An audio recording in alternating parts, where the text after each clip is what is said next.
Hi friends, ಎಲ್ಲರಿಗೂ ನಮಸ್ಕಾರ. Daily alerts Kannada ಚಾನಲ್ಗೆ ತಮ್ಮೆಲ್ಲರಿಗೂ ಸ್ವಾಗತ. ಸ್ನೇಹಿತರೆ, ಮನೆಯಲ್ಲಿ ಮಕ್ಕಳು ಹಲ್ಲುಜ್ಜಲು ಹಠ ಮಾಡ್ತಾರಾ? ಹಾಗಿದ್ರೆ ಈ ಸಿಂಪಲ್ ಟಿಪ್ಸ್ಗಳನ್ನು ಫಾಲೋ ಮಾಡಿ. ಹಾಗೆ ಈ ವಿಡಿಯೋನ ಸ್ಕಿಪ್ ಮಾಡದೆ ಕೊನೆವರೆಗೂ ನೋಡಿ. ಸ್ನೇಹಿತರೆ, ನಾವು ಹೇಗೆ ಹಲ್ಲುಜ್ಜುತ್ತೇವೋ ಅದೇ ರೀತಿಯಾಗಿ ಮಕ್ಕಳಿಗೂ ಕೂಡ ಹಲ್ಲುಜ್ಜಲು ಹೇಳ್ಕೊಡ್ಬೇಕು. ಆ ವಿಷಯದಲ್ಲಿ ಸ್ವಲ್ಪ ಅಸಡ್ಡೆ ತೋರಿದ್ರೂ ಕೂಡ ಮಕ್ಕಳ ಹಲ್ಲುಗಳು ಹುಳುಕಾಗುತ್ತೆ. ಆದರೆ ಈ ಮಕ್ಕಳಿಗೆ ಹಲ್ಲುಜ್ಜಿಸುವುದೇ ಸವಾಲಿನ ಕೆಲಸವಾಗುತ್ತೆ. ಮನುಷ್ಯನಿಗೆ ಹಲ್ಲು ಬಹಳ ಮುಖ್ಯವಾಗಿರುತ್ತೆ. ನಿಮ್ಮ ದಿನನಿತ್ಯದ ಬದುಕಿನಲ್ಲಿ ಹಲ್ಲಿನ ಪಾತ್ರ ಹೆಚ್ಚಾಗಿರುತ್ತೆ. ಇನ್ನು ಸಣ್ಣ ಮಕ್ಕಳ ವಿಷಯಕ್ಕೆ ಬಂದರೆ, ಮಕ್ಕಳಿಗೆ ಹಲ್ಲುಜ್ಜುವುದೇ ದೊಡ್ಡ ಕಷ್ಟದ ಕೆಲಸ. ಬೆಳಗ್ಗೆ ಎದ್ದ ಕೂಡಲೇ ಚಿಕ್ಕ ಮಕ್ಕಳು ಹಲ್ಲುಜ್ಜಲ್ಲ ಎಂದು ಹಠ ಕೂಡ ಮಾಡ್ತಾರೆ. ಇನ್ನು ಈ ಸಮಯದಲ್ಲಿ ಪೋಷಕರಾದವರು ಏನು ಮಾಡಬೇಕು? ಯಾವುದೇ ಕಾರಣಕ್ಕೂ ಮಕ್ಕಳಿಗೆ ಬೈಬಾರ್ದು. ಅವರಿಗೆ ಗದರದೆ ಸಮಾಧಾನವಾಗಿ ತಿಳಿಸಿ ಹೇಳಬೇಕು. ಆದರೂ ನಿಮ್ಮ ಮಾತು ಕೇಳ್ತಿಲ್ಲ ಅಂದರೆ ಚಿಂತಿಸಬೇಡಿ. ಅದಕ್ಕೆ ಒಂದಿಷ್ಟು ಸಲಹೆಗಳಿವೆ. ಈ ಟಿಪ್ಸ್ಗಳನ್ನ ಫಾಲೋ ಮಾಡೋ ಮೂಲಕ ನಿಮ್ಮ ಮಕ್ಕಳಿಗೆ ಹಲ್ಲುಜ್ಜಿಸಬಹುದು. ಹಾಗಾಗಿ ಈ ವಿಡಿಯೋನ ಸ್ಕಿಪ್ ಮಾಡದೆ ಕೊನೆವರೆಗೂ ನೋಡಿ. ನಿಮ್ಮ ಮಕ್ಕಳಿಗೆ ತಮ್ಮ ಸ್ವಂತ ಬ್ರಷ್ ಮತ್ತು ಟೂತ್ಪೇಸ್ಟ್ ಆಯ್ಕೆ ಮಾಡುವ ಸ್ವಾತಂತ್ರ್ಯವನ್ನು ನೀಡಬೇಕು. ನೀವು ಅವರಿಗೆ ಇಷ್ಟವಾಗುವ ಡೆಂಟಲ್ ಕೇರ್ ಕಿಟ್ಟನ್ನು ಅವರೇ ಖರೀದಿಸುವಂತೆ ಮನವೊಲಿಸಬೇಕು.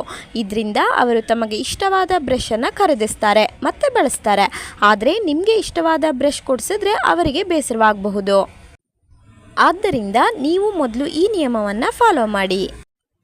ಹೆಚ್ಚಾಗಿ ಚಿಕ್ಕ ಮಕ್ಕಳು ದೊಡ್ಡವರನ್ನು ನೋಡಿ ಕಲಿತಾರೆ. ಹೀಗಾಗಿ ಬ್ರಷ್ ಮಾಡಲ್ಲ ಎಂದು ಹಠ ಮಾಡಿದ್ರೆ ಅವರೊಂದಿಗೆ ನೀವು ಕೂಡ ಹಲ್ಲುಜ್ಜಬೇಕು. ಈ ವೇಳೆಯಲ್ಲಿ ಹೇಗೆಲ್ಲ ಬ್ರಷ್ ಮಾಡಬೇಕು ಎಂದು ಅವರಿಗೆ ಹೇಳಿಕೊಡಿ. ಆಗ ಅವರು ನಿಮ್ಮ ಮಾತನ್ನು ಕೂಡ ಕೇಳ್ತಾರೆ. ಆ ಸಮಯದಲ್ಲಿ ಹಲ್ಲನ್ನು ಸರಿಯಾಗಿ ಉಜ್ಜಲು ನೀವು ಹೇಳಬೇಕಾಗತ್ತೆ.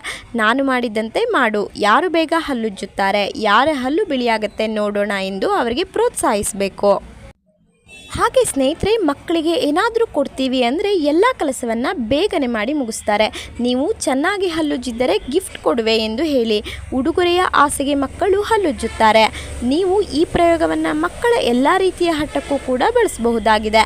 ಆಗ ನೀವು ಹೇಳಿದ ಕೆಲಸವನ್ನು ಮಕ್ಕಳು ಚಾಚು ತಪ್ಪದೆ ಮಾಡ್ತಾರೆ. ಹಲ್ಲುಜ್ಜುವಾಗ ಜೋಕ್ ಮಾಡಲು ಪ್ರಯತ್ನಿಸಿ. ನೀವು ಅವರಿಗೆ ಬಲವಂತವಾಗಿ ಬ್ರಷ್ ಮಾಡಿಸಲು ಪ್ರಯತ್ನಿಸಿದರೆ ಅದು ಅವರ ಮೇಲೆ ನಕಾರಾತ್ಮಕ ಪರಿಣಾಮ ಬೀರುತ್ತೆ. ಹಾಗಾಗಿ ನೀವು ಬ್ರಷ್ ಮಾಡಿಸುವಾಗ ಅವರ ನೆಚ್ಚಿನ ಹಾಡುಗಳನ್ನು ಹಾಡುತ್ತಾ ಬ್ರಷ್ ಮಾಡಿಸಿ. ಇಲ್ಲದಿದ್ದರೆ ಯೂಟ್ಯೂಬ್ನಲ್ಲಿ ಲಭ್ಯವಿರುವ ಹಾಡುಗಳನ್ನು ಕೂಡ ನೀವು ಪ್ಲೇ ಮಾಡಬಹುದು.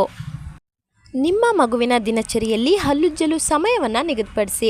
ಇದರಿಂದ ಅವರಿಗೆ ಬೆಳಗ್ಗೆ ಎದ್ದ ನಂತರ ಬ್ರಷ್ ಮಾಡುವುದು ಮೊದಲ ಕೆಲಸ ಮತ್ತು ಮಲಗುವ ಮುನ್ನ ಹಲ್ಲುಜ್ಜುವುದು ಅಗತ್ಯ ಎಂಬ ಭಾವನೆ ಮೂಡಿಸುತ್ತೆ. ಸಣ್ಣ ವಯಸ್ಸಿನಲ್ಲಿ ಮಕ್ಕಳಿಗೆ ಏನೇ ಹೇಳಿದರೂ ಬೇಗನೆ ಕಲ್ತ್ಕೊಳ್ತಾರೆ. ಹೀಗಾಗಿ ಮಕ್ಕಳಿಗೆ 3 ವರ್ಷದೊಳಗೆ ಅವರಿಗೆ ಅರ್ಥವಾಗುವ ರೀತಿಯಲ್ಲಿ ಹಲ್ಲನ್ನು ಹೇಗೆ ಉಜ್ಜಬೇಕು ಎಂದು ಹೇಳಿಕೊಡಿ.